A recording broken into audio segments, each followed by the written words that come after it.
الحمد لله نحمده ونستعينه ونستغفره ونؤمن به ونتوكل عليه ونعوذ بالله من شرور أنفسنا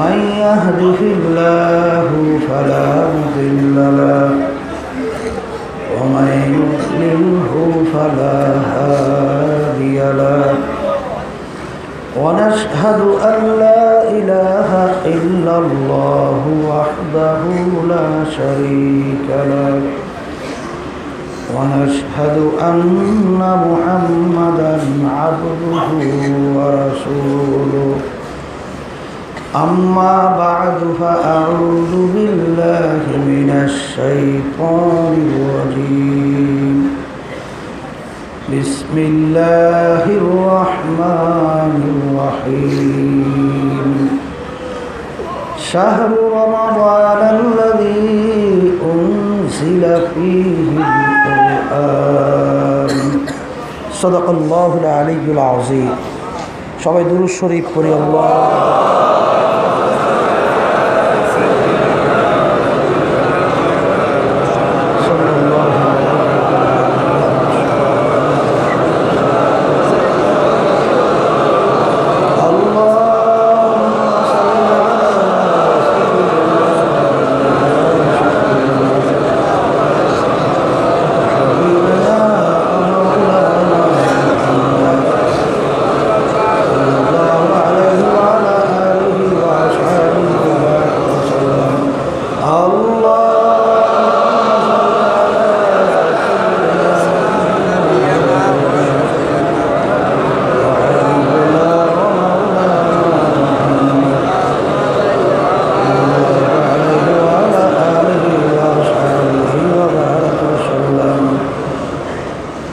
শুকরিয়া আদায় করতেছি মহান রব্বুল আলমিনের দরবারে। রব্বুল আলমিন আমাদেরকে দীর্ঘ একটা বছর পরে পবিত্র রমজান মাস 12 মাসের ভিতরে সম্মানিত সরদার মাসের নাম হলো রমজান মাস। এই রমজান মাস আল্লাহ আমাদেরকে পাওয়ার সুযোগ করে দিলেন। বিশেষ করে আব্বাজান রহমাতুল্লাহি আলাইহি তিনি চরমনাইতে যে তালিম তারবিয়াতের ব্যবস্থা করে গেছিলেন, আব্বাজান প্রায় আলোচনায় বলতেন শুধু উপবাস থাকার নামই রোজা না, হাতের রোজা আছে, চোখের রোজা আছে, জবানের রোজা আছে, কানের রোজা আছে, এক কথায় প্রতিটা অঙ্গ প্রত্যঙ্গের রোজা আছে। তাই যেভাবে রোজা রাখা দরকার সেইভাবে রোজা রাখার মতো একটা পরিবেশ আল্লাহর খাস মেহেরবানিতে এই চরমনাই তালিম তারবিয়াতে যারা নাকি ছিলেন তারা এই সুযোগটা আল্লাহ আপনাদের পাওয়ার সুযোগ দান করছে। অনেক সময় ইচ্ছা থাকলেও চোখের গুনার থেকে অনেকাংশে বাঁচা যায় না, ইচ্ছা করলেও কানের গুনাহ থেকে বাঁচা যায় না, ইচ্ছা করলেও অন্য অন্য অঙ্গ প্রত্যঙ্গের গুনার থেকে বাঁচা যায় না। কিন্তু আল্লাহর খাস মেহেরবানিতে ইচ্ছা করলেই এখানে সচরাচর তেমন একটা বেপর্দা বেহায়া মহিলাদের অবস্থানটা নজরে তেমন একটা আসে না। তাহলে আল্লাহ রাব্বুল আলামিন এই চোখের গুনাহ থেকে আল্লাহ হেফাজত করছেন। ইচ্ছা করলেই যেমন বিভিন্ন ধরনের গান বাজনা, বিভিন্ন ধরনের অশ্লীলতা, গিবা শেখায় সহ এই ধরনের শব্দ আল্লাহর রহমতে অনেকাংশে এখানে আসার সুযোগ নেই। এরপরে আপনি বিভিন্ন জায়গায় হাতের অঙ্গ প্রত্যঙ্গে বিভিন্ন গুনাহ থেকে ফেরার আল্লাহ সুযোগ করে দিয়েছিলেন। যারা নাকি আলহামদুলিল্লাহ এই তালিম তরবিয়াতের সময় দিতে পারছেন, এক পর্যায়ে আমি বলবো আল্লাহ তাদের জীবনকে ধন্য করছেন। কারণ মানুষ তো দুনিয়ায় কেউই আমরা থাকবো না। তো এই যে জীবনে একটা মূল্যবান সময় আল্লাহ যে আমাদেরকে এই বরকতময় মজলিসের মধ্যে কাটাবার সুযোগ করে দিলেন, এর শুকরিয়া কিয়ামত পর্যন্ত আদায় করলেও শেষ হতে পারে না। তা যাই হোক, তালিম তরবিয়াতের ব্যবস্থা করে গেছিলেন আমার আব্বাজান রহমাতুল্লাহ আলাই। এই চরমনাইয়ের তরিকা সর্বপ্রথম শুরু করে গেছিলেন, এবং এই যে আলহামদুলিল্লাহ এখন সুন্দর ফুল বাগান দেখতেছেন, প্রথম এর প্রতিষ্ঠা লগ্নে মক্তব আকারে কার্যক্রম শুরু করে গেছিলেন আমার আব্বাজানের নানাজান রহমাতুল্লাহ আলাই, যার নামে এই মাদ্রাসা আহসানুল্লাহ। তিনি আমাদের এই পাশেই শুয়েছিলেন, এখন তো নদীতে ভেঙে গেছে, তার কবর নদীতে চলে গেছে। এরপরে আমার দাদাজান রহমাতুল্লাহ আলাই, আমাদের মূল বাড়ি ছিল বরিশালের এই কর্নারে এই পাশে পশুরি কাঠি বলা হয়, সেখানে চাচাজান থাকে, চাচাজান তো এখানে আসছে, আমাদের দাদার বাড়ি ছিল ওখানে। তাই দাদাজান রহমাতুল্লাহ আলাই তিনি এখানে আইসা, আবার দাদাজানের আপন মামা ছিল দাদাজানের শ্বশুর, অর্থাৎ আব্বাজানের নানাজান। আর দাদাজান এখানে কার্যক্রম শুরু করলেন। আলহামদুলিল্লাহ তাদের এখলাসের বাদাউলাতে আল্লাহ রাব্বুল আলামিন এই চরমনাই তরিকা স্বরূপ চরমনাইয়ের ভিতরেই সীমাবদ্ধ রাখেন নাই। আল্লাহ রাব্বুল আলামিন সারা বাংলাদেশের ভিতরেই এর পরিচয় আল্লাহ ঘটাইয়া দিয়েছে। এরপরে আব্বাজান রহমাতুল্লাহ আলাই ওই তারা যে গাছ রোপণ করে গেছেন, সেই গাছের পরিচর্যায় তাদের এখলাসের বদৌলতে আল্লাহ রাব্বুল আলামিন তামাম দুনিয়ার মধ্যে কোনো জেলা, কোনো বিভাগ বলা দরকার হয় না। যখনই বলে চরমনাই, চতুর্পাশে নদী, একটা দ্বীপের মতো তামাম দুনিয়ায় এক নামই চরমনাইটা চেনে। যারা এই ফুল বাগানের পরিচয় ঘটাইলেন, আজকে তারা আমাদের মাঝে নাই, আজকে তারা আমাদের সামনে ঘুমায় আছে, আর কোনো দিন আসবে না। এইভাবে যখন আল্লাহর কুতুব এই চরমনাই তালিম তরবিয়ত প্রতিষ্ঠা করছিলেন, তখন থেকে আমাদের নজরে আমরা দেখতেছি এই চরমনাইতে আশেপাশের কত লোক ছিল, এখন দেখি তারাও আমাদের সামনে আর হাঁটাচলা করে না। কত পর্দালে মা বোনরা ছিল, তারাও আজকে দুনিয়াতে নাই, আমার আম্মাও নাই। এরকমভাবে অনেক আল্লাহর বান্দিরা নাই। এমন একদিন আসবে যেদিন আল্লাহ কবুল করলে তালিম তরবিয়া সহ সমস্ত কার্যক্রম থাকবে, কিন্তু আমরা থাকবো না। আর এমন একটা ব্যাপার, একবার যদি রওনা করে চলে যায় আর কোনো দিন আসবে। আর দুনিয়া মাজরাতুল আখিরা, এই দুনিয়াটাই হলো ওই যেই জগতের ভিতরে পাড়ি জমাতে হবে, ওই জগতের সম্বল সম্পদ এখান থেকে কামাই করার পরেই রওনা করবে।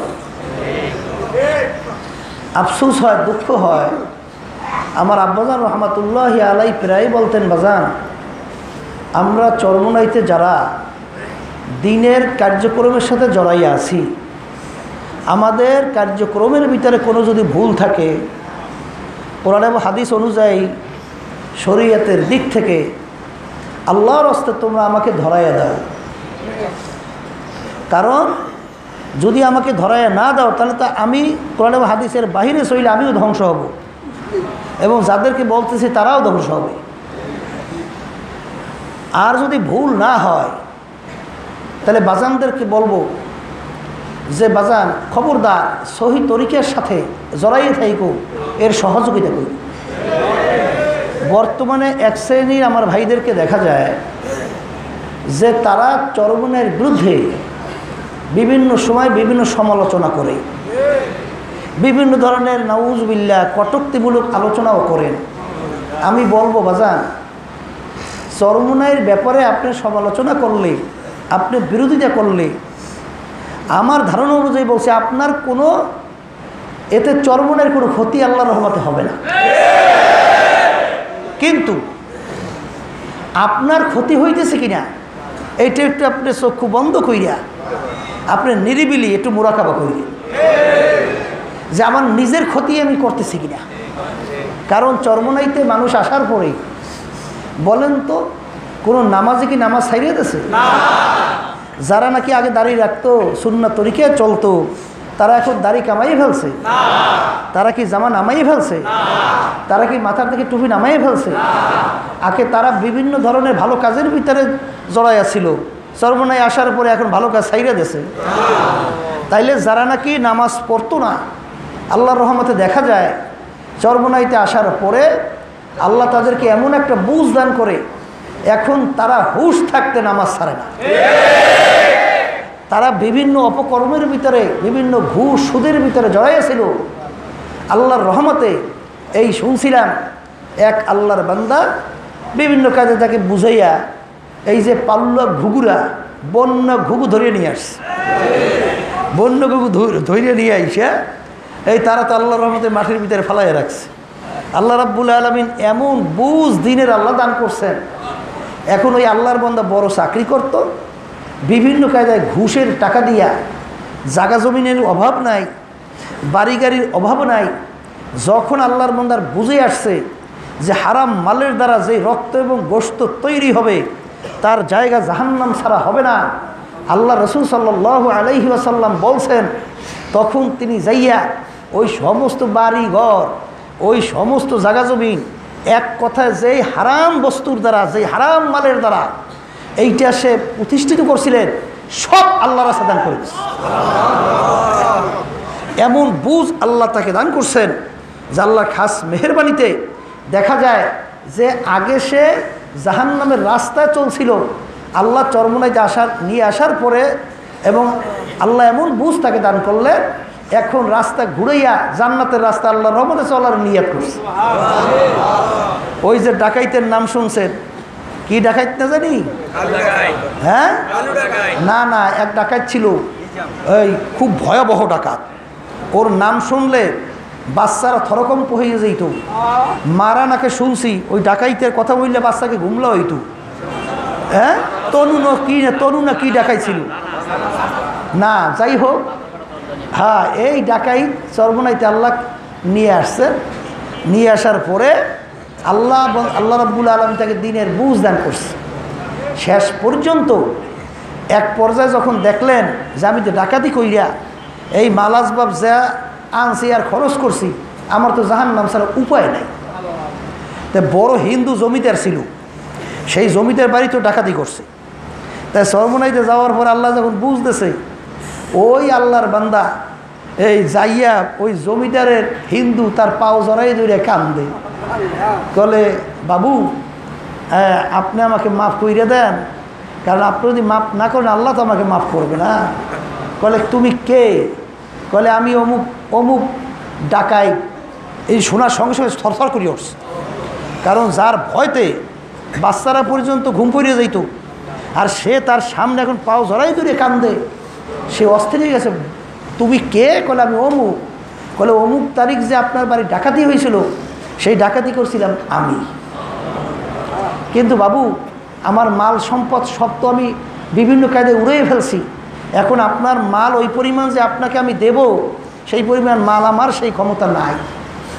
এখন আপনি যদি মাপ না করেন আমার কোনো উপায় নাই। এখন বাবু বলতেছেন, বাজান তুমি ভালো হয়ে গেছো, আমার মাল লাগবে না, আমি তোমার মাফ করিয়ে দেব। তুমি ভালো হয়ে গেছো, যাও তোমার মাফ করিয়ে দেব। এরকম একটা দুইটা ঘটনা না, শত শত হাজার হাজার ঘটনা। এই যে বলতেছিলাম, ওই যে কালু ডাকাইতের নাম বলছে, যখন চরমনাইতে আসছে কয়েক বছর আগে, আমার সাথে লোক দেখা করতেছে, পিছনে আল্লাহর বান্দা দাঁড়াই রয়েছে। মানে আমি পিছনে তাকাইয়ে ওই রকম লোক, ওরকম সুরত আমার নজরে আমার জীবনে দেখছি কেমন জানি না। এইরকম মোটা মোষ, এইরকম কালো বের হয়ে এরকম ঘুরাই এরকম করে রাখছে, এইরকম মোটা, এইরকম বিশাল চুল। এরপর শরীরও এইভাবে আল্লাহ রাব্বুল আলামিন বিরাট আকারে তৈরি করছে। এরপরে আবার কামটা করছে কি এই বিশাল চেহারা, কথা বুঝে। এরপরে কালো তো কালো, সেইভাবে কালো, ওদি এবার চক্ষুতির এরকম বড় বড় লাল, পোশাক পরা কালো, জামা গায়েও কালো, পরনেও কি কালো। দেখলে আল্লাহ ভালো জানে কি অদ্ভুত কারবার। আমি পিছনে তাকাই ভয় পেয়ে গেছে, কোথার থেকে আসছে। এক পর্যায়ে আল্লাহ রাব্বুল আলামিন তাকে দিনের বুঝ দান করছে।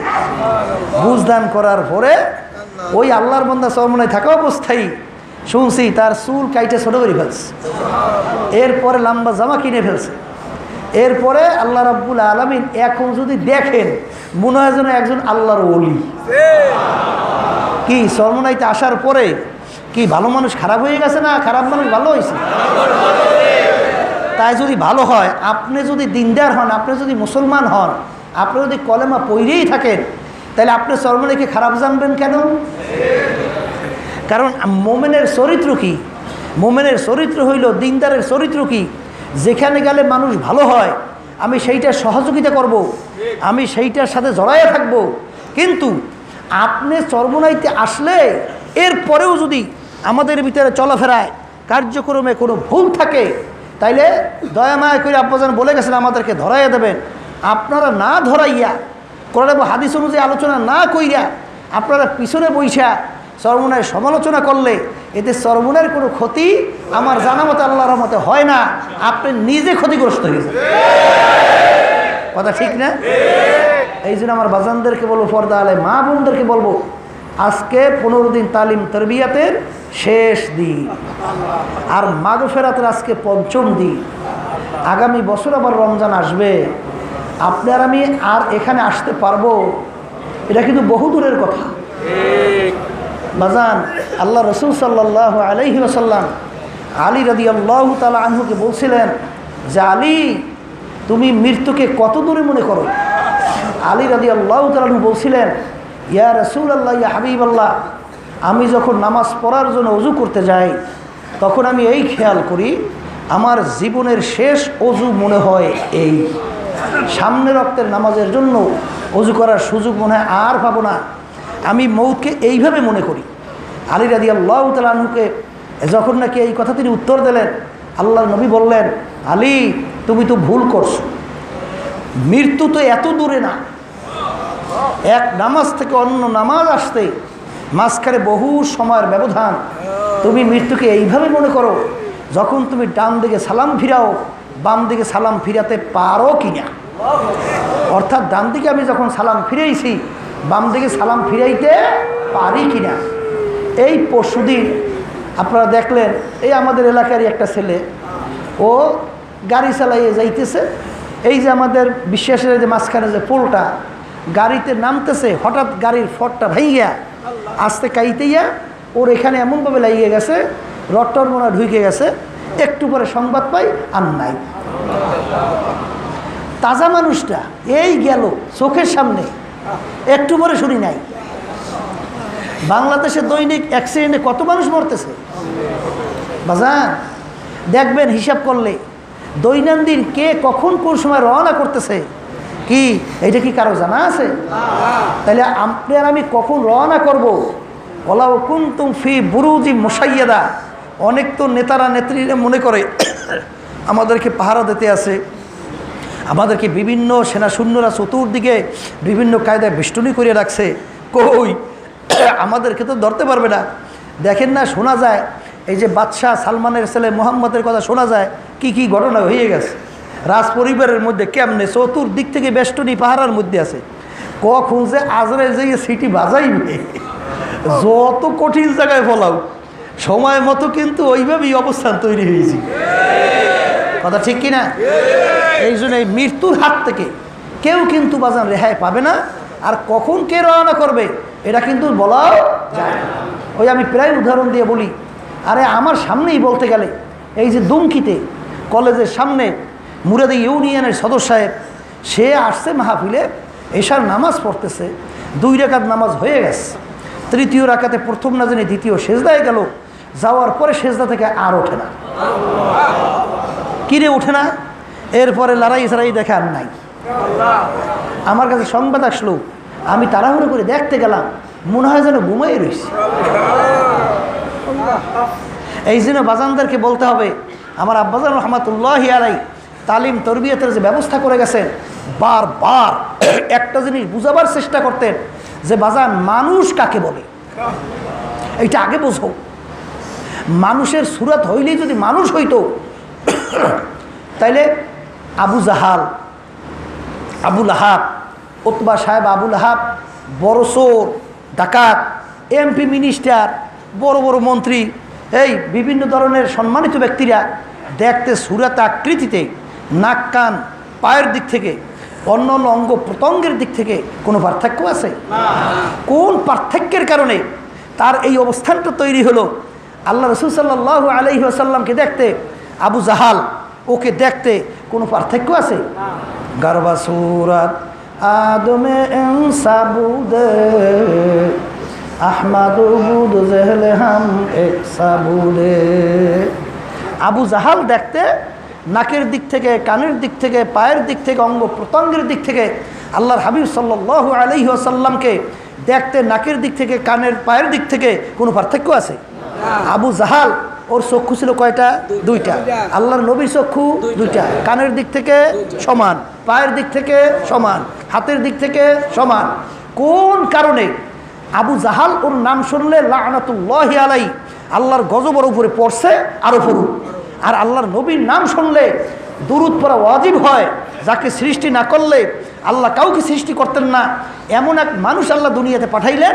তাম দুনিয়ার সমস্ত বিজাতিরা, সমস্ত বিজ্ঞ জ্ঞানীরা, পণ্ডিতরা যখন তাম দুনিয়ার ভিতরে যত মনীষী দুনিয়ার ভিতরে আসছে, তার ভিতরে যখন সিরিয়ালে নাম লেখা শুরু করে, তখন আল্লাহর নবী সাল্লাল্লাহু আলাইহি ওয়াসাল্লামের নামটাকে এক নম্বরে নিয়ে আসতে বাধ্য হয়। কারণ কি? এই কয়েকদিন আগে পত্রিকায় দেখেন নাই, বর্তমানে এই যে আপনার ভারতের প্রধানমন্ত্রী নরেন্দ্র মোদী, তিনি একটা বক্তব্য রাখছিলেন। কি রাখছেন? যে আমাদের সবাই মুহাম্মদ রাসূলুল্লাহ সাল্লাল্লাহু আলাইহি ওয়াসাল্লাম চরিত্রে চরিত্রবান, তার আদর্শে আদর্শবান হওয়া দরকার। দেখছেন কয়েকদিন আগে পত্রিকায় দেখছেন? হ্যাঁ দেখছেন না? পড়েন না কয়েকদিন আগে? এই নরেন্দ্র মোদী সহ বিভিন্ন বিজাতিরা তারা কিন্তু আল্লাহর নবীকে তাম দুনিয়ার ভিতরে এক নম্বর চরিত্রবান লোক হিসাবে তারাই কিন্তু স্বীকৃতিতে বাধ্য। কি তাহলে মানুষ সুরাতি হইলেই মানুষ হওয়া? বলেন, মুখ খুলে বলে, এইটাই বুঝলেই হয়ে যেতে ভালো লাগবে না। মানুষের সুরাতে হইলেই মানুষ হওয়া? তাহলে মানুষ কাকে বলে, এই পরিচয়টার জন্যই আব্বাজান রহমাতুল্লাহি আলাই এই তালিম তরবিয়তের ব্যবস্থা করে গেছে যে বাজান মানুষ কাকে বলে এইটা আগে বোঝো। টাকা বেশি হইলেই তার নাম মানুষ, এই চেয়ারম্যান, মেম্বার, এমপি, মিনিস্টার হইলেই তার নাম মানুষ, বিভিন্ন কায়দায় সম্মানিত হইলেই, সম্পদের মালিক হইলেই, জমিদার হইলেই তার নাম মানুষ। মানুষ কাকে বলে এইটা কিন্তু আমাদের পরিচয় জানা থাকা লাগবে। আর এই পরিচয় লাভ করার জন্যই তালিম তরবিয়তের ব্যবস্থা। মনে রাখেন, মানুষ বলা হয় তাকে যার কলব ভালো, সে হইল মানুষ, আর যার কলব খারাপ সে হইল এই পশুর চেয়েও খারাপ। বলেন কথা ঠিক কিনা? তাইলে বাজান, এই যে আমার নাম রেজাউল করিম, আপনার নাম আব্দুল করিম, আপনার নাম রহিমা খাতুন, এইটা কিন্তু এই শরীরের নাম না। যদি শরীরের নাম হইতো, আপনার ভিতর থেকে যখন রুহ চলে যায়, তখন কি কেউ বলবে যে রেজাউল করিম শুয়ে রয়েছে, আব্দুল করিম শুয়ে রয়েছে, রহিমা খাতুন শুয়ে রয়েছে? বলবে কি? আব্দুল করিমের লাশ। কথা কর, রহিমা খাতুনের লাশ, এই অমুকের লাশ। তাহলে বোঝা গেল যে আব্দুল করিম আর নাই। আব্দুল করিম যে কায়াটা ব্যবহার করত, সেই কায়াটা পইরা রয়েছে, আব্দুল করিম চলে গেছে। কথা ঠিক কিনা? তাহলে বোঝা গেল এই যে মানুষের নামটাও কিন্তু শরীরের না, তাও কিন্তু রুহের নাম। কথা ঠিক কিনা? তাহলে অনেকে বলে যে মানুষ মইরে যায়, পয়সা যায়, মাটির সঙ্গে গইলে যায়, মিলে যায়, এই আবার তোগাই মোগাই মাওলায় কেমনে কি কায়দা কি করবে? আরে আল্লাহর বান্দারা, বোঝো না, এই যে রুহের সঙ্গে কলবের সঙ্গে যেই মানুষের অঙ্গ প্রত্যঙ্গের সম্পর্ক ছিন্ন হয়, যেমন এই হাতটার সঙ্গে আপনার আত্মার সম্পর্ক নাই, আপনি এটারে কাটেন, এইটার যেটাকে অপাস বলা হয়, এইটার মারেন, কি ব্যথা পাইবেন? হাতটা তো আপনার, ব্যথা পান না কেন? কারণ আত্মার সঙ্গে সম্পর্ক কি হয়েছে? ছিন্ন হয়ে গেছে। তাহলে বোঝা গেল যে ওই আত্মার সঙ্গে আপনার শরীরটা লাইগে আছে। এখন আব্দুল করিম হয়েছেন, রেজাউল করিম হয়েছেন, টাক দিলে ব্যথা পায়, পিটান দিলে ব্যথা পায়। যখন নাকি আব্দুল করিম চইলে যাইবে ওইটারে কাটে গলে খবর দেয়। জোরে বলে কথা ঠিক না? ঠিক। এই জন্য যেইটার উপরে শাস্তি, যেইটার উপরে আযাব, যেইটার উপরে দুঃখ, সেইটা তো আপনি এখন আর আছে। তাহলে বোঝা গেল যার কলব ভালো, যার আত্মা ভালো সে হলো ভালো মানুষ, আর যার কলব আত্মা নষ্ট সে হলো খারাপ মানুষ। আর আত্মা ভালো হয় কিসে আর খারাপ হয় কিসে, এই পরিচয়টা দেওয়ার জন্যই আব্বাজার রহমাতুল্লাহি আলাই তালিম তরবিয়তের ব্যবস্থা করে গেছেন, বিশেষ করে আমাদের দায়িত্বশীলদের জন্য। কথা ঠিক কিনা? মুজাহিদ কমিটি সহ অন্য সংগঠনের দায়িত্বশীলদের জন্য 15 দিনব্যাপী তালিম তরবিয়তে থাকো, এখানে বসে নিজে মুজাহাদা করতে থাকো, নিজে তাজকে নাফস কীভাবে করতে হয়, মানুষ কীভাবে হওয়া যায়, এইটা এখানে বসে বাস্তব ট্রেনিং দিতে থাকো। এই জন্য আব্বাজান রহমাতুল্লাহ এইটা তৈরি করে গেছিলেন। তাই এই ধারাবাহিকভাবে নিয়ম অনুযায়ী এই মানুষ কাকে বলে, আত্মার রোগ কি এবং আত্মার রোগ কিভাবে সারা যায়, এইটা সম্পর্কে কিছু কিছু আলোচনা চলতেছিল। তাহলে আত্মার রোগের ভিতরে উল্লেখযোগ্য 10টা রোগ। এই রোগ যদি অন্তর থেকে দূর হয়ে যায় তাহলে ওই মানুষটা ফেরেশতার চেয়েও সম্মানিত হয়ে যায়। কথা ঠিক কিনা? বলে তা কেমনে? যেখানে সম্মানিত ফেরেশতা যাইতে পারে না সেখানে মানুষ চলিয়ে যায়। বলে শোনেন নাই, আল্লাহ রাসূল সাল্লাল্লাহু আলাইহি ওয়াসাল্লাম যখন সবে মেরাজে গেছিলেন তখন জিবরাইল আলাইহিস সালাতু ওয়াস সালাম তার সাথী ছিল। তারা দুইজন চলতেছেন, হঠাৎ এমন একটা জায়গায় যাওয়ার পরে জিবরাইল আলাইহিস সালাতু ওয়াস সালাম বলতেছেন, ইয়া রাসূলুল্লাহ, ইয়া হাবিবাল্লাহ, এখন সামনে আমি আর চলতে পারবো না, শক্তি আমার নাই, এখন আপনার একা চলতে হবে। এখন যেখানে আল্লাহর সবচেয়ে নৈকট্যের ফেরেশতা জিবরাইল আমিন চলতে পারে না, সেখানে কে চলে? মানুষ চলতে আছে। আল্লাহর হাবিব একা চলতেছেন, ভয় ভয় করতে আছে, একেবারে নিরিবিলি জায়গা। এখন আল্লাহর নবী ভয় ভয় করে। আল্লাহ রব্বুল আলামিন তার ভয়কে কাটাবার জন্য তার সবচেয়ে কাছের সাথেই আবু বকর সিদ্দিক রাদিয়াল্লাহু তাআলা আনহু, তার আওয়াজ আল্লাহ রব্বুল আলামিন তার কানে পৌঁছে দিয়েছে। আল্লাহর নবী বুঝতে পারলেন যে আমার সঙ্গে আবু বকর আছে। কথা ঠিক কিনা? এই জন্য আমার বাজানদেরকে বলবো, পর্দা আলে মা বোনদেরকে বলবো, মিয়ানে আশিক মাশুক কিরামজি, মিয়ানে আশিক মাশুক কিরামজি কিরামান কাতিবিন রাহাম খবরনিস। যে আল্লাহ রাব্বুল আলামিন বন্দার সঙ্গে, আল্লাহর সঙ্গে কিভাবে সম্পর্ক তৈরি হয়, 2 কাঁধের ফেরেশতা পর্যন্ত খবর রাখতে পারে না। কথা বুঝেন না? কত ঘটনা আছে। মুসা নবী আলাইহিস সালাতু ওয়াস সালাম তার জামানার ভিতরে গোলাম গাছের গোড়ায় বসে বলতেছে যে মাবুদ গো, তোমাকে যদি আমি পাইতাম তাহলে ছাগলের দুধ দোহাইয়েই খাওয়াইতাম। এগুলা কিন্তু বুঝবার জিনিস। কিন্তু অনেকে শুনলে হাসাহাসি করবে, কারণ বাজার এই অবস্থা যাদের তৈরি হয়েছে তারা ছাড়া বুঝবে কেমনে? এই ছোট নাবালেক বাচ্চা, এতটুকু মায়ের কোলের বাচ্চা, ওর কাছে আপনি যত বিবাহের আলোচনা করেন ওর কাছে ওইটা ভালো লাগবে, ওর কাছে বিরক্ত লাগবে। আমার সারে না কেন, আমার খেলার সময় যায়। তুই কথা কর না কা, ও তো বেদিক হয়ে গেছে, কেমনে খেলবে? ওইটা বিরক্ত। যত সুন্দরী মেয়ের আলোচনা করেন ওর কাছে ওইটা বিরক্ত ছাড়া কি লাগবে না, ভালো লাগবে না, কারণ ওই বুঝ তার মধ্যে আসে নাই। তাই যার ভিতরে আল্লাহর পরিচয় আসে নাই, আল্লাহর সঙ্গে সম্পর্ক তৈরি হয় নাই, যখন তাদের কাছে এই আলোচনা করা হয় তখন তাদের কাছে এই বিরক্তই লাগবে। কিন্তু বাজান আল্লাহর কাছে বেশি বেশি দোয়া করেন, আফসোস তৈরি করেন, মাবুদ গো, যে আমার কাছে ভালো লাগে না কেন, তুমি আমাকে ভালো লাগার পরিবেশ তৈরি করে। কথা ঠিক কিনা? তার নবী মুসা রওনা করছেন, পথের মধ্যে দেখে রাখাল গাছে গোড়ায় বসে বলে, মাবুদ গো, পাইলে তাইলে তোমাকে আমি দুধ দোহাইয়ে ছাগলের খাওয়াইতাম, তোমাকে যদি পাইতাম তাহলে তো গোসল করে সুন্দর সাজাই ফরাইয়ে দিতাম। যখন এই কথা বলতেছেন নবীর কানে শব্দটা পৌঁছতো। কার কানে পৌঁছতে? যখন পৌঁছতো নবী ধুমুক দিয়ে বলে, এ আহাম্মক, তুই কি বলতেছো? আমার মাওলা কি তোর আমার মতো খায় নাকি? তোর আমার মতো এরকমভাবে মাওলার দেহ শরীর নাকি? নাউজুবিল্লাহ, তুই এরকম শিরক করলি কেন?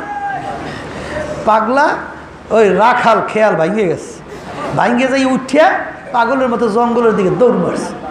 এখন আল্লাহ রাব্বুল আলামিন ওহী নাযিল করে, ওহী আমাদ সোয়ে মূসা আজ খোদা, ওহী আমাদ সোয়ে মূসা আজ খোদা, বান্দায়ে মারা চেরা কর দে জুদা।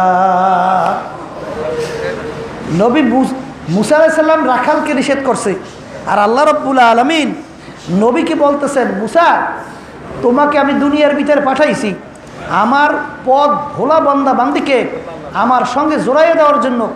আমার সঙ্গে জোড়ানো বান্দাকে তুমি কেন পৃথক করলা? কথা বুঝলেন? তখন নবী চিন্তা করলেন ব্যাপার কি, একটা রাখালের সঙ্গে আল্লাহর সঙ্গে কি সম্পর্ক যে আমি নবী হইয়া পর্যন্ত এইটা খবর রাখতে পারি নাই, ব্যাপার কি? জোরে বলেন কথা ঠিক না বেঠিক?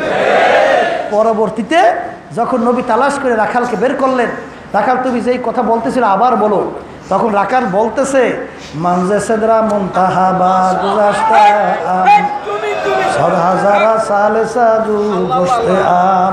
জামানার নবী মূসা, আপনি যখন আমাকে বাধা দিছেন তখন এই ক্যামেরাটা ওই পাইতে আসো, এই বিষয়ে আগে লিখত না এটা জানা হ্যাঁ।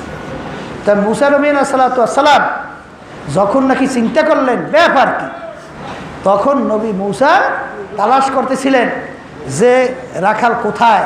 তখন রাখাল বলতেছে নবী আপনি যখন আমাকে বাধা দিছেন তখন আমি মাওলা সিদরাতুল মুনতাহা পার হইয়া আমি আল্লাহ রাব্বুল আলামিনের নূরের পর্দার চতুর্পাশে ঘুরতেছিলাম, আল্লাহর সঙ্গে দেখা হইবে এই মুহূর্তে আপনি আমাকে বাধা দিচ্ছেন। হুজুর ওই অবস্থাতে এখন আমার আর নাই। একদিন আলী রাদিয়াল্লাহু তাআলা আনহু তাহাজ্জুদের নামাজ পড়তে আছেন, আল্লাহর নবী সাল্লাল্লাহু আলাইহি ওয়াসাল্লাম তিনিও তাহাজ্জুদের নামাজ পড়ার জন্য মসজিদে গেলেন। আল্লাহর রাসূল দেখলেন আলী রাদিয়াল্লাহু তাআলা নামাজের ভিতরে দাঁড়ানো, আল্লাহর হাবিব আলীকে ইমাম বানাইয়া তিনিও নামাজের নিয়াত বাঁধে পিছনে দাঁড়াইয়া গেলেন। বাজান সময়ের পর সময় যায়, বাজান আলী রাদিয়াল্লাহু তাআলা রুকুতেও যায় না, সেজদায়ও যায় না। যখন নাকি বহু সময় পরে সালাম ডান দিকে বাম দিকে ফিরাইলেন, আলী রাদিয়াল্লাহু তাআলা আনহু বাজান দেখলেন পিছনে তাকাইয়া সরদারে দোজাহান আল্লাহর নবী পিছনে বসা। আলী রাদিয়াল্লাহু তাআলা শরীরের ভিতরে থরকম্পন কাঁপ শুরু হয়ে গেল। আলী রাদিয়াল্লাহু তাআলাকে আল্লাহর হাবিব ধমকের সুরে বললেন, আলী এরকম নামাজ তোমাকে কে শিক্ষা দিল? আলী রাদিয়াল্লাহু তাআলা ভয়তে অস্থির। আল্লাহর হাবিব তো আলী রাদিয়াল্লাহু তাআলাকে ধমক দিলেন। বাজান আল্লাহ রাব্বুল আলামিন জিবরাইল আলাইহিস সালামকে পাঠাইলেন।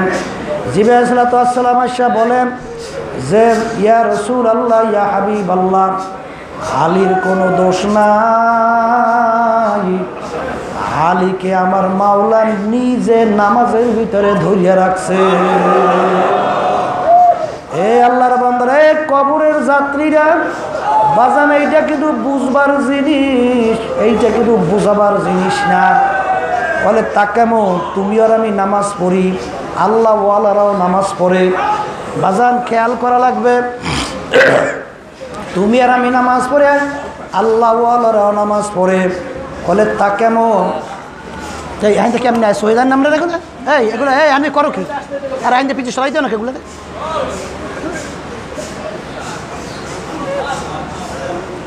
আপনি আর এই নামাজ পড়ি, আর আল্লাহ ওয়ালারাও কিন্তু নামাজ পড়ে, কিন্তু বাজান দিন আর রাত্র পার্থক্য। আলী রাদিয়াল্লাহু তাআলা আনহুর পায়ের ভিতরে এক যুদ্ধের ভিতরে তীর ঢুকে গেল, এমন ব্যথা হাত কাছেও নেওয়া যায় না। আলী রাদিয়াল্লাহু তাআলা জোরে চিল্লাইয়ে ওঠেন। আল্লাহর নবী বললেন, ভালো করে বুঝেন মানুষ কাকে বলে।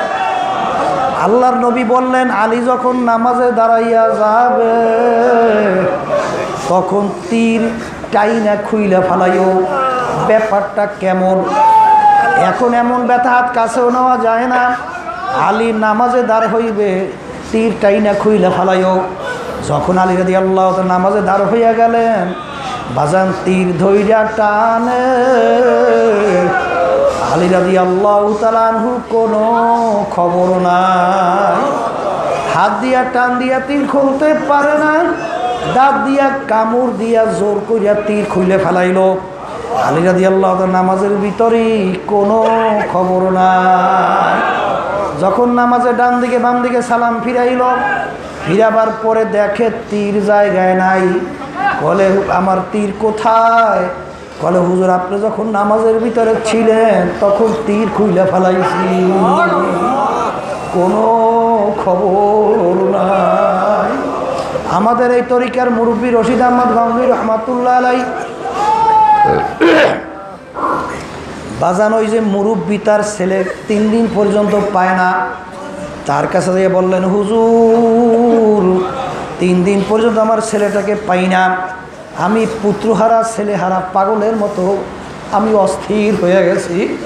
হুজুর আমি ছেলেটা একটু দোয়া করেন যেন পাই। হুজুর একটু চক্ষু বন্ধ করে মাথার একটু নিচের দিকে নামাইয়া কিছুক্ষণ পরে বলে বাবা যাও, ছেলে তোমার বাড়ির দরজায় আসছে। যাইয়া দেখে আসলেই ছেলে বাড়ির দরজায় আসছে। বাজান এখানে বসা, চক্ষু বন্ধ কইরা তামাম দুনিয়া ঘুইরা তারপরে বাজান সংবাদ দিয়া দিল ছেলে তোমার বাড়ির দরজায়। এ ব্যাপারটা কিন্তু বুঝবার জিনিস, এটা কিন্তু বুঝাবার জিনিস না। এই জন্য আমার ভাইদেরকে বলো, পর্দা আলে মা বোনদেরকে বলবো, বাজান আমার এখনও মনে আছে আমাদের এই এই দক্ষিণ দিকে পশ্চিম কর্নারে আমাদের মেম্বার ছিল ওসমান মেম্বার কইরা নাম। তিনি আমাদের এই মাদ্রাসার ছাত্র ছিল। তিনি বলতেছেন আমাদের এই বাড়ির দরজার সামনে 2টা পুষ্কুনি ছিল। তিনি একদিন বড় মেয়ার বাড়ির বাজার ওখানে ছিল, আমাকে একদিন বলতেছে যে আপনার কাছে একটা কথা আমি বলি। কি কথা?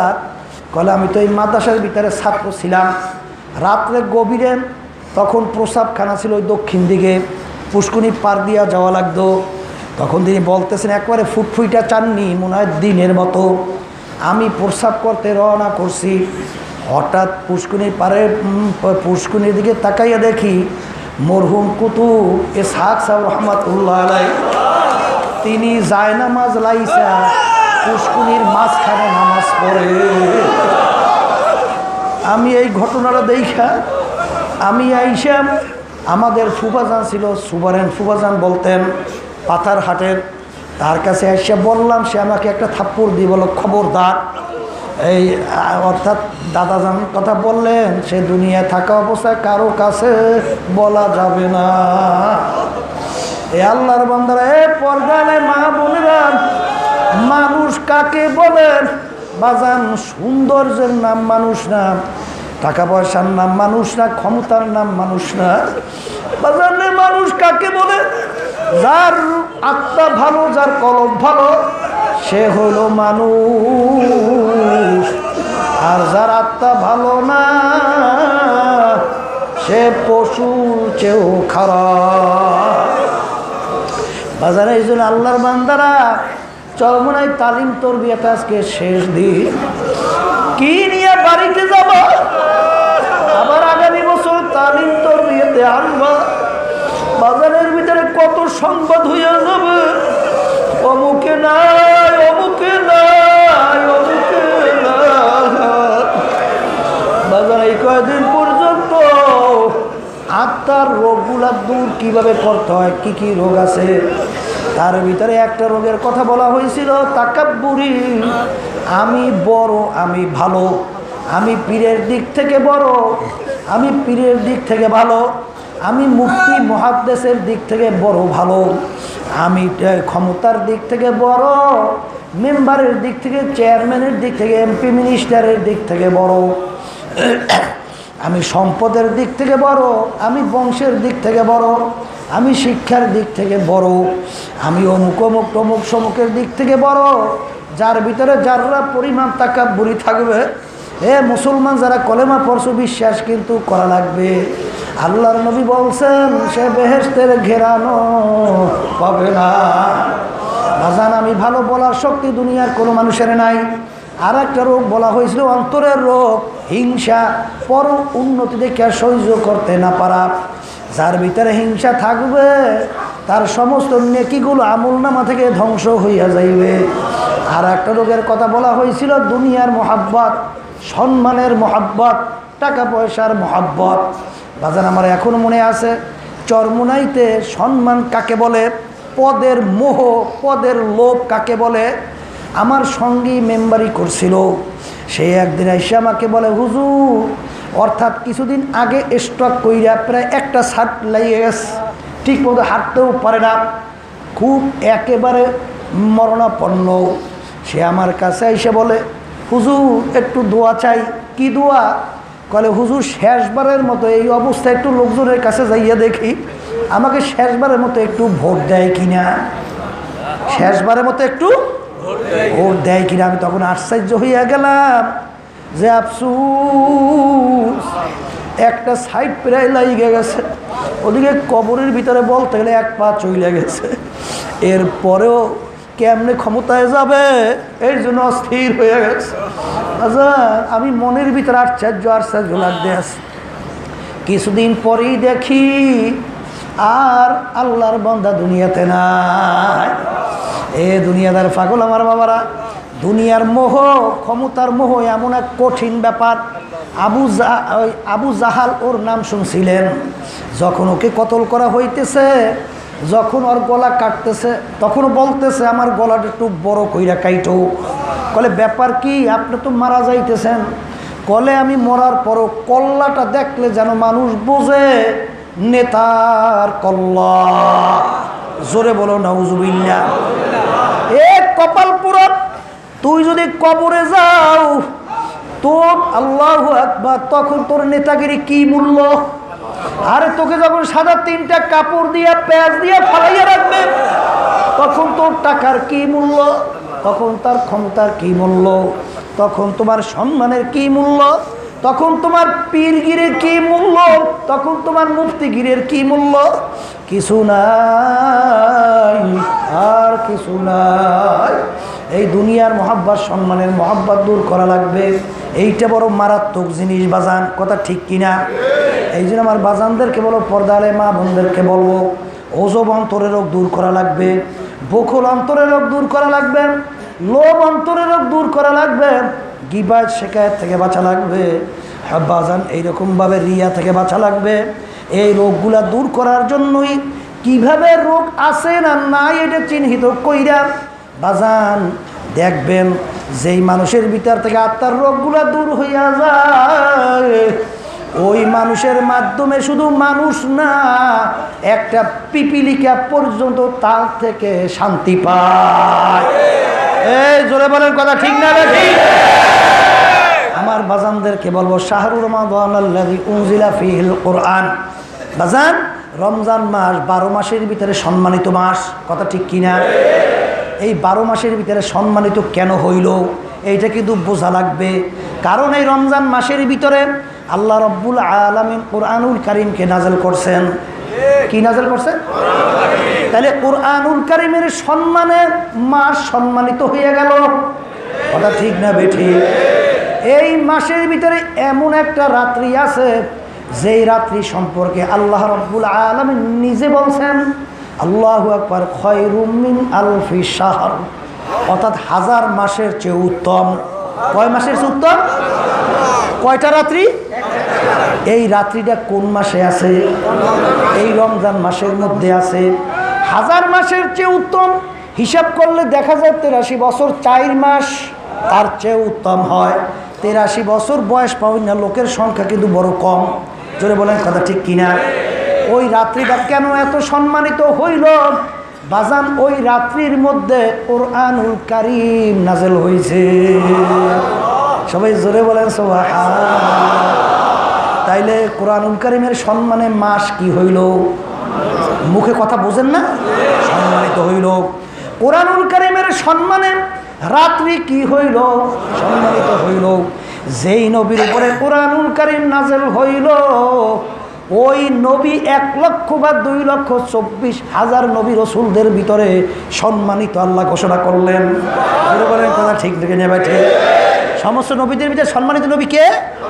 মুহাম্মদুর রাসূলুল্লাহ সাল্লাল্লাহু আলাইহি ওয়াসাল্লাম। কারণ কি? ওই নবীর উপরে কুরআনুল কারীম নাযিল হয়েছে। তাইলে কোরআনুল কারীমের সম্মানে মাস সম্মানিত, কোরআনুল কারীমের সম্মানে রাত্রি সম্মানিত, কোরআনুল কারীমের সম্মানে নবী সম্মানিত। যেই উম্মাতের উপরে কোরআনুল কারীম নাযিল হইল ওই উম্মত সমস্ত নবীদের ভিতরে সর্বশ্রেষ্ঠ উম্মত হিসাবে আল্লাহ রাব্বুল আলামিন ঘোষণা করলেন। আল্লাহর বান্দারা কথা ঠিক না ঠিক? তাইলে কি বুঝলেন? মাস কি কারণে সম্মানিত হইল? কোরআনুল কারীমের সম্মানে। রাত্রি কিসের কারণে সম্মানিত হইল? নবী সম্মানিত হইল কিসের কারণে? যেই উম্মতের কোরআনুল কারীম নাযিল হইল সেই উম্মত সমস্ত উম্মতের ভিতরে। জোরে বলেন, কথা ঠিক যাবে ঠিক? তাইলে বাজান, যেই আল্লাহর বান্দাবান্দি কোরআনুল কারীম অনুযায়ী নিজের জীবনকে চালাইবে সেই মানুষটাও সমাজের ভিতরে সব মানুষের চেয়ে সম্মানিত মানুষ হিসাবে আল্লাহর কাছে বলছেন। না ভুল কইছি? যেই পরিবারের মধ্যে যেই ঘরের ভিতরে কোরআনুল কারীম অনুযায়ী ঘর চলবে, পরিবার চলবে, সেই ঘরটাও সমস্ত ঘরের ভিতরে শ্রেষ্ঠ সম্মানিত ঘর হিসাবে আল্লাহর কাছে সম্মানিত হবে। আল্লাহর বান্দা কথা ঠিক? যেই সমাজের মধ্যে কোরআনুল কারীম অনুযায়ী নিয়ম অনুযায়ী সমাজ চলবে ওই সমাজটাও সমস্ত সমাজের ভিতরে সম্মানিত সমাজ হিসাবে আল্লাহর কাছে পরিচয় লাভ করবে। যেই দেশের ভিতরে কোরআনুল কারীম অনুযায়ী রাষ্ট্র চলবে ওই রাষ্ট্রটাও সমস্ত দেশের ভিতরে সম্মানিত হিসেবে আল্লাহর কাছে পরিচয় লাভ করবে। জোরে বলেন, কথা ঠিক কিনা? বাজানদেরকে বইলে তো দেওয়া লাগবে। রাগ করেন আর যা করেন, ভালো লাগুক আর না লাগুক, আমাদের দায়িত্ব বলা, মানা বা না মানার দায়িত্ব আপনাদের। আল্লাহ নবী যখন নাকি বলা শুরু করলেন, কাফেররা যখন ঈমান আনে না, ধ্বংস হয়ে যাইবে, এরকম একটা অবস্থান তৈরি হয়ে গেল, তখন আল্লাহ রাব্বুল আলামিন আয়াত নাযিল করেন, নবী আপনাকে তো আমি দারোগা করে পাঠাই নাই, আপনাকে পাঠাইছি দাওয়াত পৌঁছাইয়ে দেওয়ার জন্য। মানুক বা না মানুক সেটা বুঝবো আমি মাওলা ওদের সঙ্গে। তাহলে ওলামায়ে কেরামদের দায়িত্ব, যেহেতু আমরা ওলামায়ে কেরাম নায়েবে রাসূল না, নবীর উত্তরাধিকার না, নবীর নায়েব না, নবীর প্রতিনিধি না, নবীর কথাগুলো বলা লাগবে না, আল্লাহর কথাগুলো শোনান লাগবে না? তাই শুনেই রাইখে যাবো। আমার বাজানদেরকে বলো, পর্দা আলে মা বোনদেরকে বলবো, বাজান আজকে আফসোস হয়, আমি চরমোনা ইউনিয়নে যখন প্রথম চেয়ারম্যানের নির্বাচন করছিলাম তখন এখনও আমার মনে আছে বিশ্বাসেরাট বাজারে ওইতে হাই স্কুল মাঠটা আছে বুঝছেন, সেখানে এই একটা অন্য দলীয় লোক, অন্য দলের সেক্রেটারি ছিল, সে এসে আমাদের চেয়ারম্যান নির্বাচনকালীন সময় তখন স্টেজে এসে বক্তব্য দিতে আছে, আমার সম্পর্কে বলতেছে। তখন তো 2003 সাল, অনেক আগে, বোঝেন না? এখন তো প্রায় বুড়ো হয়ে গেছে, তখন তো অনেক বয়স কম ছিল না। তখন তারাই বলতেছেন যে আমার কথা উল্লেখ করে, সে যদি চেয়ারম্যান হয় এলাকার কি উপকার হইবে, মানে উন্নয়ন কি হবে তা আমি জানি না, তবে নামাজের সংখ্যা বাড়বে, নামাজের সংখ্যা আলহামদুলিল্লাহ। আমি তো চেয়ারম্যান হয়ে গেছিলাম, হয়ে যাওয়ার পরে আমি যখন এলাকার উল্লেখযোগ্য লোক নিয়ে যখন সালিশ ব্যবস্থায় বসছি, বসার পরে নামাজের সময় হয়েছে, এখন আমি তো নামাজে রওনা করছি। এখন বর্মেয়ারা কি করবে? কি লজ্জায় পড়ছে না শরমে পড়ে নাই? এখন লজ্জা শরমে পড়িয়ে নামাজ আগে না পড়লেও এখন তো যাওয়া লাগে, নাহলে কেমন দেখায়। চেয়ারম্যান সাহেব নামাজে যায় আর এখানে বসে বসে সিগারেট টানবো, কেমন দেখায়। এখন মনে চায় না, তারপরেও কিন্তু জোর করে নামাজে যাওয়া লাগছে, কথা কয় না। তাইলে দেখেন, একটা এলাকার পরিচালক যদি নামাজি হয় তাহলে নামাজির সংখ্যা বাড়ে, কথা কন না? আলহামদুলিল্লাহ। আমারে প্রথম হিন্দুরা কিন্তু ভোট দেয় নাই, অনেকেই দেয় নাই, কিছু দেশে হিন্দুরা। তখন বলছিল ওদের ভিতরে সিধে এক হিন্দু আমারে কয় যে হুজুর, হিন্দু আমারে স্বর্ণের ব্যবসা করে, ও আমার একের পিছনে নিয়ে বলতেছে, হুজুর আমাকে বাড়ির আশেপাশে বেশি দূর না, কলে হুজুর আমাকে হিন্দুরা আমারে ভোট দেবে না কেন? কলে হুজুর আপনি যদি চেয়ারম্যান হয়ে যান তাহলে আপনি নাকি আমাদের সমস্ত মন্দির ভাঙ্গিয়া সব বলে ফেলাইয়া দেবেন, আমাকে বলে করে পূজা আশ্রা বলে করতে দেবেন না। আমি বলি ইন্ডিয়া এইটা কে না শিখাইছে, এটি সম্পূর্ণ মিথ্যা দোকান আছে। যদি বিজাতিরা কোনো নিরাপদে থাকে একমাত্র তার গানটি হলো ইসলাম, তার বাস্তব প্রমাণ আছে না নাই? আমাদের পাশের রাষ্ট্র মায়ানমার, সেখানে আজকে ওরা তো বিভিন্ন ধর্ম অবলম্বী দাবি করে, ওদের চেয়ে কুত্তা, ওদের চেয়ে নিকৃষ্ট দুনিয়ার ভিতরে আর দ্বিতীয় থাকতে পারে। লক্ষ লক্ষ আমার মাদেরকে, আমার বোনদেরকে, আমার মুরব্বীদেরকে, আমার যুবকদেরকে, আমার মায়ের কোলের বাচ্চাটা মায়ের কোলের ভিতরে ফুটফুট করে হাসতেছে, সেই মায়ের কোলের বাচ্চাটা টান দিয়া ওর বুকের ভিতরে ছুরি ঢুকাইয়া সেই বাচ্চাটাকে টুকরা টুকরা কইরা সেই রক্ত দিয়ে ওরা গোসল করে হোলি খেলায় মত্ত হয় এবং আনন্দ উল্লাসের ভিতরে লিপ্ত হয়। আজকে লক্ষ লক্ষ মানুষগুলো ওরা মারল, ওরা কোন আদর্শের ভিতরে লালিত? ইসলামী আদর্শে না মানব রচিত আদর্শ? কথা বলেন। তাহলে বোঝা গেল মানব রচিত আদর্শের মাধ্যমে মানুষ মানুষ হয় না, কুত্তার চেয়েও খারাপ হয়। এরপরে আসেন, আপনার দেখেন এই যে মায়ানমারে আপনার ওই যে জাতিসংঘের থেকে দূত পাঠাইল কোফি আনানকে, প্রাক্তন মহাসচিব ছিল জাতিসংঘের, কথা ঠিক? কোফি আনান আসলো কাদের পক্ষ থেকে? জাতিসংঘের পক্ষ থেকে প্রতিনিধি হিসাবে। আসার পরে একটা প্রস্তাব রাখে, সুপারিশ, যে আপনারা এই ধরনের কাজ কইরেন না, এইটা সুপারিশ করছে। আপনার আইতে বলছে কে? আপনি কে এটা? হ্যাঁ, আপনি জাতিসংঘের নামটারে ফুটাইছেন কেন? হ্যাঁ, জাতিসংঘের কাজটা কি? যখন বেনিয়ম করবে, অন্যায় করবে, বলবে এইটা করতে পারবে না, যদি করো অ্যাকশন শুরু হয়ে যাবে। এর নাম জাতিসংঘ না? এখানে এসে সুপারিশ করে, তাহলে বুঝা গেল এটা সম্পূর্ণ চক্ষু দেখানো, লোক দেখানো একটা সম্পূর্ণ ধোঁকা ছিল, বাস্তবে ছিল আরেকটা। আচ্ছা বলেন তো, কোফি আনান সে যে জাতিসংঘের থেকে প্রস্তাব নিয়ে এখানে এসে সুপারিশ করলো কি অং সান সুচি এবং ওখানে যে সেনাবাহিনী, ওদের কি অত্যাচার কমলো না বাড়লো? তাহলে বোঝা গেল ওদের এইটা ছিল সম্পূর্ণ একটা চক্ষু দেখানো, একটা সম্পূর্ণ ধোঁকাবাজি। এরপরে দেখেন আপনার বলেন তো, কোফি আনান সহ এরা কি মানব রচিত তন্ত্রমন্ত্রের সঙ্গে জড়াইয়া না আল্লাহর আদর্শ অনুযায়ী জড়াই আছে? আচ্ছা, এরপরে জাতিসংঘে মিটিং হইল, সংক্ষেপে আমি বলতেছে, জাতিসংঘের মিটিংয়ের ভিতরে যখন তামাম যারা মোরলগিরি করে, আমেরিকা, ভারত, রাশিয়া, চীন, বিভিন্ন উল্লেখযোগ্য এরা যখন জাতিসংঘে আলোচনা হইল, তারা তখন কি মুসলমানদের অসহায় মাজলুম যাদেরকে কাইটা টুকরা টুকরা করলো তাদের পক্ষ অবলম্বন করলো না মায়ানমার পশুদের পক্ষ অবলম্বন করলো? কাদের পক্ষ অবলম্বন করছে? তাইলে বোঝা গেল, দেখা যায় যে ওরা যেই নীতি আদর্শের মাধ্যমে চলছে, এ দ্বারা মানুষ মানুষ হয় না, এ দ্বারা কোনোদিন শান্তি আসতে পারে না, বরঞ্চ ওর মাধ্যমে কুত্তার চেয়েও খারাপ হয়। এর বাস্তব নমুনা আছে না নাই? আর আমরা বাংলাদেশ শতকরা প্রায় 92 জনের মতো মুসলমান, কথা ঠিক কিনা? আলহামদুলিল্লাহ, বাংলাদেশের ভিতরে 2-1 বৌদ্ধ আছে না নাই? শতকরা 1% হবে না, একটু কম বেশি, কথা ঠিক? আচ্ছা, আমরা আমাদের ভিতরে রক্তগোষ্ঠ নাই? আমরা কি মানুষ না? আমরা যদি ইচ্ছা করতাম যে আজকে প্রতিশোধ হিসাবে আমরা ওদের উপরে চড়াও হব, বলেন তো আজকে ওরা যে কয়েকজন এই যে বৌদ্ধ, ওদেরকে নাস্তা করার মতো ভাগে পাওয়া যাইতো? আচ্ছা, আমরা কি ওদের উপরে চড়াও হয়েছি? কোন আদর্শে, কোন নীতিতে, কোন নিয়মে আমাদেরকে ফিরিয়ে রাখলো? তার নাম হলো ইসলাম, কথা ঠিক? তাহলে ওই হিন্দু আমার কইতে আছে, হুজুর আমাকে যাইতে আপনারা ভোট দেবে না। আচ্ছা, চেয়ারম্যান তো হয়ে গেছি আলহামদুলিল্লাহ। দেখা যায় হিন্দুরা তো ভোট দেওয়া তো দূরের কথা, শেষ পর্যন্ত এরা ঘরের দরজা খুললে ঘুমায়। কলে ব্যাপার কি? আগে শুনলাম কি, এখন ব্যাপারটা কি? আর আল্লাহর রহমতে আমি যখন চেয়ারম্যান হয়েছিলাম, আমার এখনও মনে আছে, আমি কিন্তু কোনো দলীয় ব্যাপারটা দেখতাম না।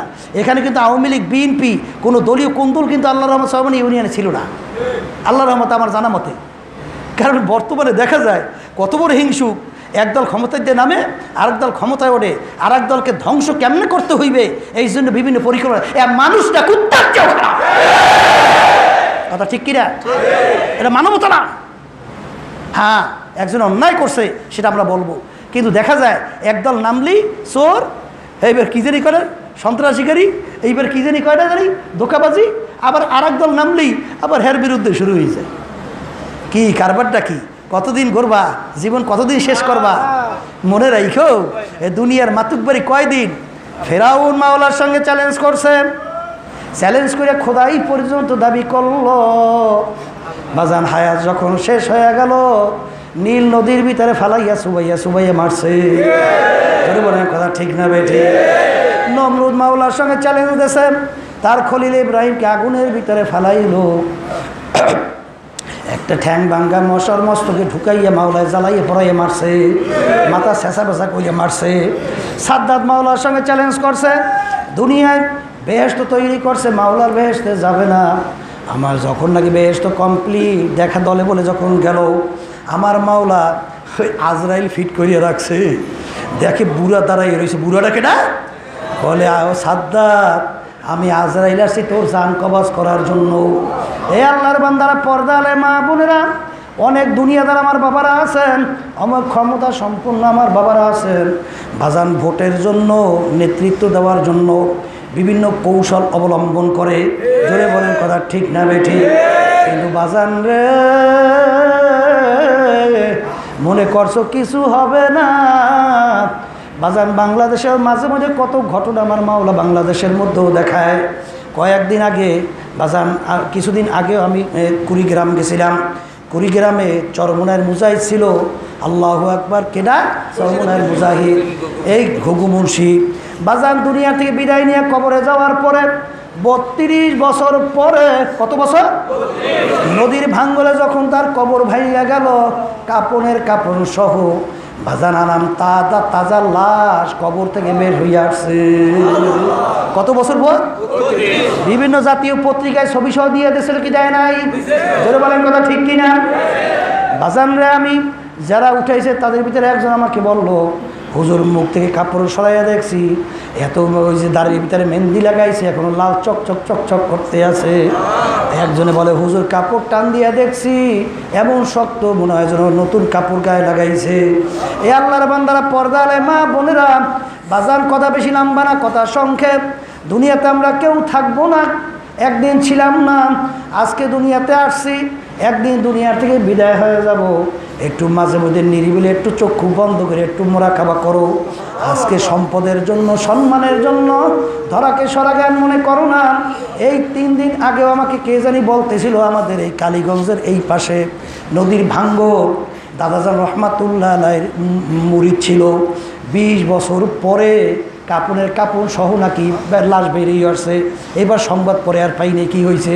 এই 3-4 দিন আগে আমাকে বলতেছিল।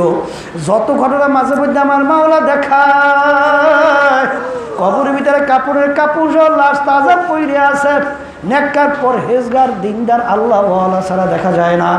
আবার কত কবরে আগুন দেখা যায়, সাপ দেখা যায়, কত কবরের ভিতরে বিভিন্ন ধরনের শুয়ারের চেহারা ইয়া পইরা রয়েছে।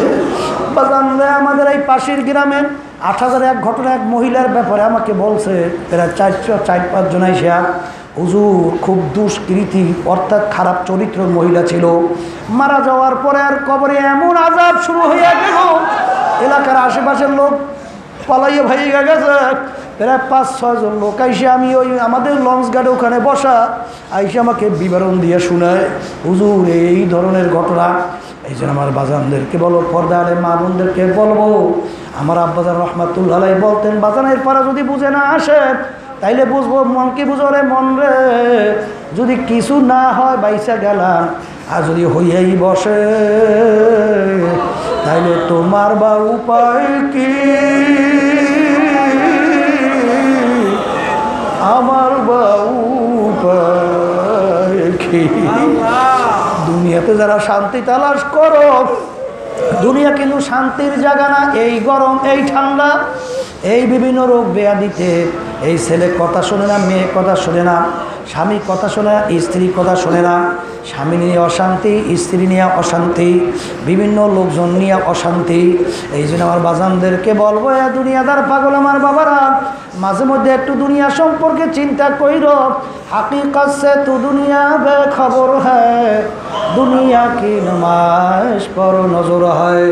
এই জন্য আমার বাজানদেরকে বলবো, আমার মাওলা দুনিয়া তোমাকে আমাকে পাঠাইছে পরীক্ষার হলের মধ্যে। পরীক্ষায় যেরকম ছাত্রছাত্রী স্বাধীনতা থাকে, এরকম তোমাকে আমাকে মাওলা স্বাধীনতা দিয়া দুনিয়ার ভিতরে পাঠাইল। আমার মাওলা তাকাইয়ে তাকাইয়ে দেখতেছেন, আমহিল হুম রুয়াইদা, তোমাকে আমাকে ঢিল দেওয়ার মতো ঢিল দিল। এ আল্লাহর বান্দারা, তারবিয়াত থেকে যাবেন, যাওয়ার পরে কিন্তু দুনিয়ার বিভিন্ন কার্যক্রমের ভিতরে লিপ্ত হওয়ার পরে এই অবস্থা কিন্তু আর থাকতে চাইবে না। এই জন্য আমার আব্বাজান বলতেন, 5টা ঔষধ বাজার এই তরিকার তোমাদের কাছে রেখে গেলাম, ঠিক মতো যদি পালন করতে পারো, আল্লাহর রহমতের ভরসা করে বলতে পারি শয়তান এবং নফস তোমাকে আল্লাহর ফজলে গুনার দিকে নিতে পারবে না। এই জন্য আমার ভাইদেরকে বলো, পর্দা আলে মা বোনদেরকে বলবো, আজকে দুনিয়ায় সাধারণ একটু রোজা রইছো, একটু রোদের তাপ পড়তে আছে, তোমার আমার কলিজা শুকাই অস্থির হইয়াছে। আর বাজার মুসলমান বিশ্বাস করা লাগবে কিয়ামতের ময়দানে আমার মাওলা এই সূর্য এক হাত বা সোয়া হাত মাথার উপরে উপর করে ছাইরা দেবে। আবার বাজার কিয়ামতের ময়দানটা মাটির জমিন না, কিয়ামতের ময়দান তামার জমিন হবে। সূর্যের তাপে কিয়ামতের ময়দানটা পুড়িয়া লাল চামড়ার মতো লাল হইয়া যাবে। আজকে দুনিয়ার ভিতরে গাছপালা ভরা জমিন, পানিতে ভরা জমিন, ঘর বাড়িতে ভরা জমিন। তুমি আমি রোদ্রের তাপ সহ্য করতে না পারলে গাছের নিচে দৌড়াই, ঘরের নিচে দৌড়াই, কিন্তু বাজার কিয়ামতের ময়দানে গাছ নাই, ঘর নাই, বাড়ি নাই, পানিও নাই। সূর্য দেবে কিয়ামতের ময়দানটা পুড়ে লাল চামড়ার মতো লাল হয়ে যাবে। সূর্য দেবে নাফরমানদের তালুকে টাস টাস করিয়া ফাইটা নবুলগুলা ভাতের মতো উতলাইয়া বাইয়া বাইয়া পইরা যাবে। লা ইয়ামুতু ফিহা ওয়ালা ইয়াহইয়া, মানুষ বাঁচবেও না মরবেও না, কি যাতনা বিষে বুঝিবে সে কিসে, তবু আসি বিষে দামশিনী যারে। বাজার বিষের যে কি জ্বালা কি ব্যথা, যার ভিতরে বিষ ঢুকছে সে একমাত্র বুঝবে, যার ভিতরে বিষ ঢোকে না সে কোনোদিন বলবে না। বাজান যার শরীরের ভিতরে আগুন লাইগা গেছে সে একমাত্র আগুনের জ্বালা মর্ম বুঝবে, যার শরীরে আগুন লাগে না সে কোনোদিন আগুনের জ্বালা বুঝবে না।